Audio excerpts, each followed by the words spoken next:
జై శ్రీకృష్ణ. కంసుడు ఏర్పాటు చేసిన మల్లయుద్ధ పోటీలలో పాల్గొనడానికి కంసుడు తన రాక్షస స్నేహితులను కొంతమందిని సిద్ధం చేశాడు. వారిలో చాణూరుడు, ముష్టికుడు, తోషలుడు, కాటుడు ఇలా ఎంతోమంది స్నేహితులు ఉన్నారు. వీరిలో ముందుగా బలరామకృష్ణుల మీదకి ముష్టికుడిని, చాణూరుడిని ఇద్దరిని యుద్ధంలోకి పంపించాడు. వీరి మధ్య భీకరమైన యుద్ధం జరుగుతోంది. బియ్యానికైనా కయ్యానికైనా సమఉజ్జీలు ఉండాలి కదా. ముక్కుపచ్చలారని బలరామకృష్ణుల మీదకి కంసుడు ఇంత బలవంతులైన వారిని పంపిస్తాడా? ఈ రంగస్థలం అదుపు తప్పింది అని చెప్పి ప్రజలందరూ బలరామకృష్ణుల గురించి వారంతా బాధపడుతూ ఉన్నారన్నమాట. ఎంతో మంది రాక్షసులని తుదముట్టించిన శ్రీకృష్ణుడికి ఈ ముష్టికుడు ఎంత, ఈ చాణూరుడు ఎంత?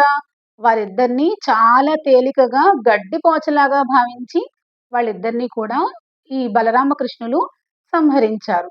ఇదంతా విన్న కంసుడు ప్రాణభీతితో ఏదో విధంగా వాళ్ళిద్దరిని సంహరించాలి అని చెప్పి లోపలి నుంచి తన ఖడ్గాన్ని అటు ఇటు తిప్పుతూ రంగస్థలంలో తన కోసం ఏర్పాటు చేయబడిన సింహాసనంలో కూర్చున్నాడు. అంతా చూసిన శ్రీకృష్ణుడు కంసుని పైన కోప్పడి అతని కిరీటాన్ని పడేసి అతని జుట్టు పట్టుకుని నేలకు ఈడ్చి అతనిని వక్షస్థలం పైన పిడిగుద్దులు గుద్ది చంపేశాడు. ఇదంతా అతని కాపలాదారులు, రాక్షస స్నేహితులు వచ్చేలోపే జరిగిపోయింది.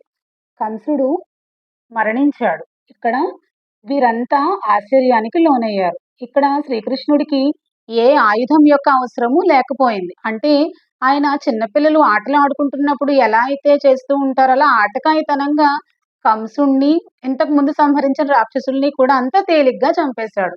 అంటే శ్రీకృష్ణుని యొక్క బలాన్ని ఇక్కడ మనము ఊహించుకోగలుగుతాం. తెలిసి గాని తెలియక గాని మనము భగవన్నామస్మరణ చేస్తే మనమందరం మోక్షాన్ని పొందుతాం. అలాగే కంసుడు ప్రాణభయంతో నన్ను దేవాది దేవుడు ఏ రూపంలో వచ్చి చంపేస్తాడో ఏమో అనుకుని ప్రతిసారి భగవన్నామస్మరణ చేస్తూనే ఉన్నాడు. ఇప్పుడు ఆ కారణం చేత ఈ కంసుడు మోక్షాన్ని పొందాడు. శ్రీకృష్ణ అవతారం యొక్క మొదటి ఘట్టం ఇక్కడ పూర్తయింది. ఆయన ఈ అవతారంలో మరెన్నో అద్భుతాలను చేయబోతున్నారు. జై శ్రీకృష్ణ.